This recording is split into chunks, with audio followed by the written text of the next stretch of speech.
नमस्कार दोस्तों, स्वागत है फिर से एक नई वीडियो के अंदर। दोस्तों, आज हम बात करने वाले हैं रीट और थर्ड ग्रेड को आप साथ-साथ कैसे लेकर चलेंगे, ठीक है? यानी कि आपका जो रीट का एग्ज़ाम है, उसको और थर्ड ग्रेड को हम साथ-साथ कैसे लेकर चलना है हमें, ठीक है ना? इसको लेकर बात कर रहे हैं और जिनकी रीट क्लियर है, उनके लिए विशेष है और जिनकी रीट क्लियर नहीं है या जो रीट का एग्ज़ाम दे रहे हैं ना, उनके लिए भी ये इम्पोर्टेंट है, ठीक है? तो आप इस वीडियो को लास्ट तक ज़रूर देखना और इन चीज़ों को समझना कि हम जो है रीट प्री के साथ-साथ मेंस की तैयारी कैसे कर सकते हैं, ठीक है? दोनों सिलेबस मेरे सामने हैं, आप देख सकते हैं कि ये अपना हो गया रीट वाला सिलेबस और ये हो गया अपने मेंस का सिलेबस, ठीक है? मैं दिखा देता हूँ आपको एक बार। ये हो गया अपने रीट वाला सिलेबस, रीट 2022 का, सॉरी अपने 2024 का, यानी कि जो सिलेबस है वो तो रीट 2022 का ही है, ठीक है? क्योंकि यही जो है सिलेबस चल रहा है वर्तमान में और ये हमारे पास हो गया रीट लेवल जो अपना मेंस वाला, ठीक है? थर्ड ग्रेड का। देखिए अब इन दोनों को एक साथ कैसे लेके चलना है, इसके बारे में बात कर रहे हैं, ठीक है? हालाँकि मैंने रीट प्री क्लियर कर रखा है, तो मैं जो है वर्तमान में थर्ड ग्रेड की तैयारी कर रहा हूँ और साथ-साथ सेकंड ग्रेड की तैयारी कर रहा हूँ, ठीक है? तो आगामी वीडियो के अंदर अगला जो वीडियो होगा, उसमें हम इस बारे में बात करेंगे कि थर्ड ग्रेड और सेकंड ग्रेड को साथ-साथ कैसे लेके चलना है। फिलहाल हम बात कर रहे हैं कि रीट और थर्ड ग्रेड को साथ में कैसे लेके चलना है। कौन-कौन सी इसके अंदर सिमिलरिटीज़ हैं या इसके पाठ्यक्रम में कितना कुछ जो है समानता है, उसको लेकर चलेंगे और किन चीज़ों को कैसे तैयार करना है, इसको लेकर भी बात करेंगे, ठीक है? देखिए, सबसे पहले बात कर देंगे हम इसके ऊपर साइकोलॉजी को लेकर, मनोविज्ञान को लेकर, ठीक है? आप पहले देखिए रीट वाला सिलेबस और सिलेबस आपके पास भी होगा, ठीक है ना? तो उसको भी आप आराम से देखना और ध्यान से दोनों चीज़ों को समझना, ठीक है? और पहली बात तो कि आपके पास जो सिलेबस है उसकी आपको प्रिंट जो है आपके पास होनी चाहिए। प्रिंट फॉर्मेट आपके पास होना चाहिए, जिससे कि आपको चीज़ें जो है समझ में आ सके और आप चीज़ों का आकलन खुद स्वयं कर सकें, ठीक है? तो देखिए, सबसे पहले बात करें हम बाल विकास को लेकर। बाल विकास जो है इसके अंदर 30 नंबर की है। कितनी? 30 नंबर की बाल विकास है इसके अंदर, ठीक है? टॉपिक कौन-कौन से हैं? तो देखिए, बाल विकास में टॉपिक है यहाँ पर बाल विकास, पहली यूनिट के अंदर बाल विकास और वंशानुक्रम और वातावरण, ठीक है? दूसरी यूनिट के अंदर है दोस्तों व्यक्तिगत विभिन्नताएँ, व्यक्तित्व और बुद्धि। तीसरी यूनिट के अंदर है दोस्तों अधिगमकर्ताओं की समझ, अधिगम में आने वाली कठिनाइयाँ, समायोजन यानी कि एडजस्टमेंट। चौथी यूनिट के अंदर है दोस्तों अधिगम और अभिप्रेरणा, ठीक है? चिंतन, कल्पना और तर्क। और लास्ट जो यूनिट है उसके अंदर है हमारे एनसीएफ 2005, आरटी 2009, आकलन, मापन, मूल्यांकन और उपलब्धि परीक्षण, ठीक है? तो इस प्रकार से जो है हमारे पास ये टॉपिक है, ठीक है? रीट के अंदर, रीट प्री के अंदर, ठीक है? अब बात करें हम रीट मेंस यानी कि थर्ड ग्रेड के अंदर। थर्ड ग्रेड के अंदर जो है ये साइकोलॉजी वाला सिलेबस किस प्रकार से इसके अंदर दिया हुआ है या इसके साथ-साथ इसको कैसे तैयार करेंगे या इसके साथ-साथ ये जो है ये चीज़ें कैसे तैयार हो जाएगी, इसको लेकर बात कर लेते हैं।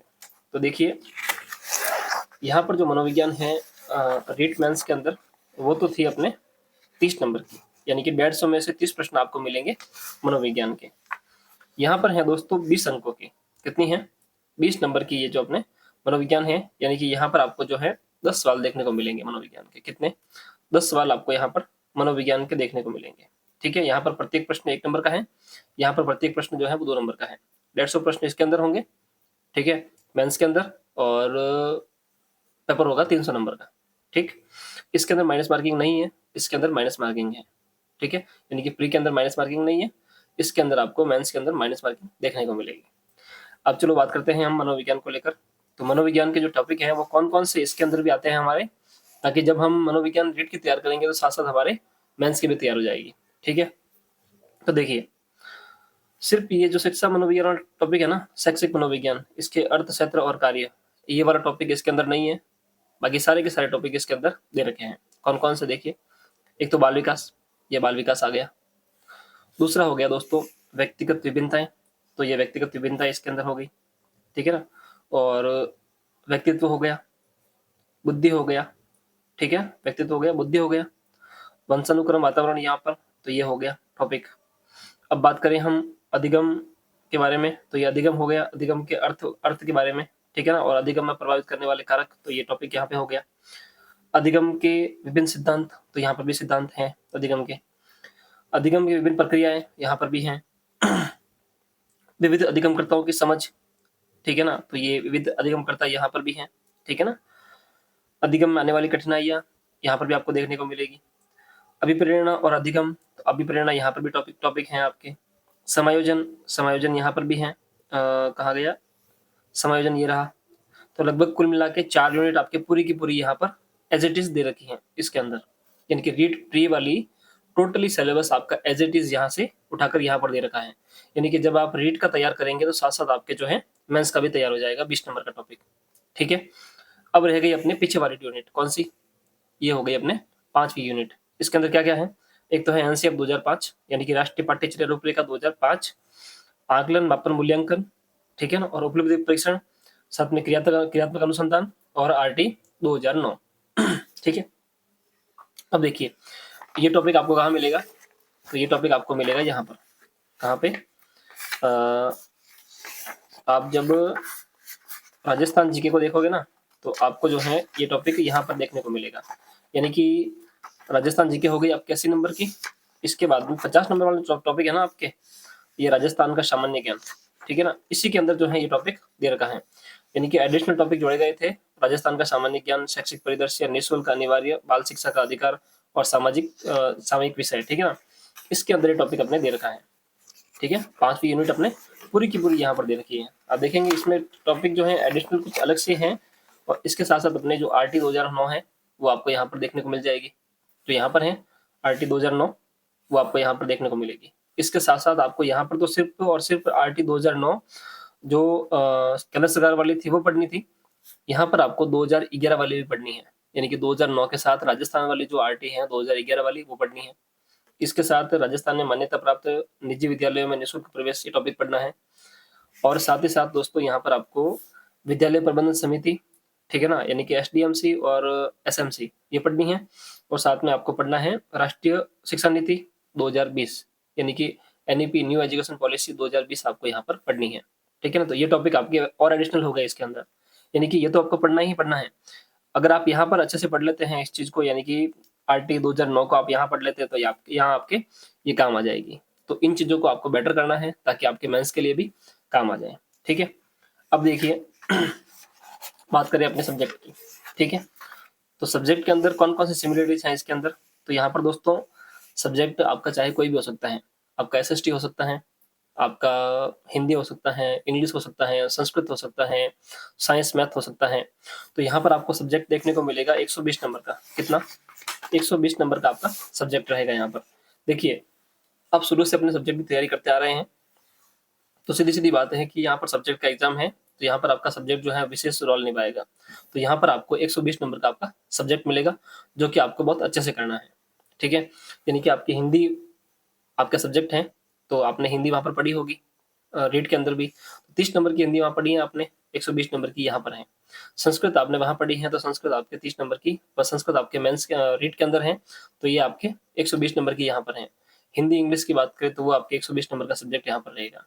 ठीक है, इसी प्रकार से एसएसटी है, तो एसएसटी वाला टॉपिक आपके 120 नंबर का यहाँ पर रहेगा। कुल मिला के बात यह है कि आपको 120 नंबर का यहाँ पर सब्जेक्ट देखने को मिलेगा। ठीक है, अब बात करते हैं दोस्तों कि आपके जो है राजस्थान जीके के अंदर कितनी सिमिलरिटीज हैं। राजस्थान जीके के अंदर आप तैयार करते हैं रीट प्री को, उसके अंदर राजस्थान जीके के कौन कौन से टॉपिक आपके यहाँ पर कवर हो जाते हैं वो देख लेते हैं एक बार। तो राजस्थान जीके वाला सिलेबस निकाल देते हैं, ये हो गया दोस्तों अपने राजस्थान जीके वाला सिलेबस, राजस्थान एसएसटी वाला, सॉरी, ठीक है ना, एसएसटी वाला सिलेबस कह सकते हैं इसको। यानी कि रीट के अंदर जो टॉपिक है ना सामाजिक अध्ययन, यानी कि साइंस मैथ वालों के लिए अलग है लेवल 2 में, और बात करें सामाजिक अध्ययन के लिए तो ये टॉपिक अलग से हैं। ठीक है, तो देखिए, और हाँ विशेष तौर से मैं कहना भूल गया आपको कि ये जो बात कर रहा हूँ मैं, ये लेवल 2 के लिए बात कर रहा हूँ। ठीक है ना, कक्षा 6 से 8 तक के लिए। ठीक है, लेवल 1 के लिए मैं अलग से वीडियो आपके लिए लेकर आ जाऊंगा, तो आपको चिंता करने की जरूरत नहीं है।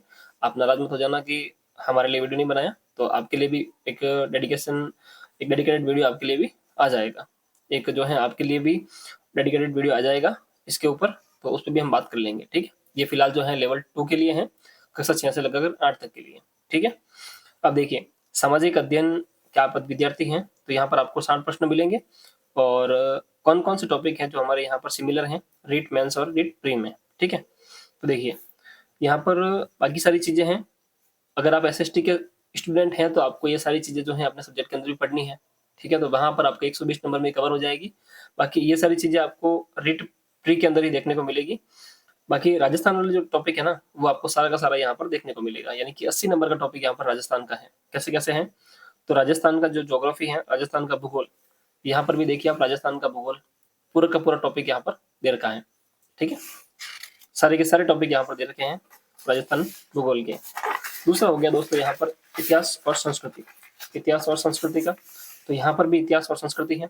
कला और संस्कृति की बात करें तो यहाँ पर भी है इतिहास और कला संस्कृति, तो वो टॉपिक यहाँ पर भी है आपके इतिहास और कला संस्कृति के रूप में। ठीक है, साथ ही हो गया दोस्तों राजस्थानी भाषा, तो ये कोई एडिशनल टॉपिक नहीं है। राजस्थानी भाषा में जो क्षेत्रीय बोलियां हैं, साहित्यकार हैं, ठीक है ना, तो वो यहाँ पर भी है दोस्तों आपके। राजस्थान की भाषा और साहित्य वो यहाँ पर भी लगता है, तो यहाँ भी पढ़ना है और यहाँ पे भी पढ़ना है, दोनों जगह पढ़ना पड़ेगा आपको। ठीक है, तो और बात करें हम लास्ट में, कुछ लोग कहते हैं कि इस जो है मेंस के अंदर जो है वो राजस्थान की पॉलिटी नहीं है। तो पॉलिटी के लिए बता दूं मैं आपको, यहाँ पर सिर्फ एक छोटी सी लाइन दी गई है, उसमें सारी की सारी पॉलिटी आ जाती है। ये देखिए आप, राजस्थान की राजनीतिक और प्रशासनिक व्यवस्था, ये क्या है, ये पॉलिटी तो है राजस्थान की, राजस्थान की राजनीतिक और प्रशासनिक व्यवस्था, तो ये राजस्थान की राजव्यवस्था है, इसको भी आपको पढ़ना है। ठीक है, तो ये हो गया अपने राजस्थान की राजव्यवस्था। तो यहाँ पर भी आपको पॉलिटी पढ़नी है राजस्थान की, यहाँ पर भी आपको पढ़नी है। ठीक है ना, तो दोनों जगह आपको पढ़नी है। ठीक है, तो इस प्रकार से जो है काफी सारी सिमिलरिटीज हैं अपने रीट मेंस और रीट प्री को लेकर, यानी कि आप मान लीजिए कि लगभग जो है आपको 60% से ऊपर मैटर जो है वो यहाँ पर आपको 60% मैटर आपको यहाँ पर मिल जाता है। ठीक है ना, सब्जेक्ट की बात करें तो वो तो आपको तैयार करना ही है। ठीक है, बाकी काफी सारी सिमिलरिटीज है, अगर आप रीड टू प्री को अच्छे से कर लेते हैं तो मेंस के लिए भी आपकी जो चीजें हैं वो काफी काम आ जाएगी। तो इस प्रकार से आपको तैयारी करनी है कि आप रीड प्री के साथ साथ मेंस की भी तैयारी कर सकें, और मेंस के लिए विशेष जिनकी रीट मेंस बाकी हैं, या ये कह सकते हैं कि जिनकी रीट प्री हो चुकी हैं या मेंस की तैयारी कर रहे हैं, तो उनको भी है विशेष तौर से देखना चाहिए। सिलेबस आपके पास में होना चाहिए और सिलेबस के हिसाब से आपको तैयारी करनी चाहिए, ताकि आपको समझ में आ सके कि आपको पढ़ना क्या है और छोड़ना क्या है, और किन चीज़ों को आपको अच्छे से तैयार करना है, कौन सी चीज़ें आपके अच्छे से तैयार हैं और कौन से आपके अच्छे से तैयार नहीं है। ठीक है, तो ये सारी चीज़ें आपको सिलेबस सामने होगा तभी आपको समझ में आएगा। तो इस प्रकार से अपनी तैयारी करते रहें, और भी कोई आपका डाउट हो, कोई भी प्रश्न हो, कोई प्रकार की आपकी कोई समस्या हो, तो आप बेझिझक मुझे कमेंट कर देना।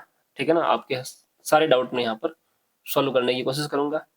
बाकी वीडियो आपको समझ में आया हो और वीडियो आपको अच्छा लगा हो तो वीडियो को लाइक कर देना, साथ ही चैनल पर जुड़े रहने के लिए चैनल को सब्सक्राइब कर देना। तो मिलते हैं दोस्तों एक नई वीडियो में एक नई जानकारी के साथ, तब तक के लिए धन्यवाद।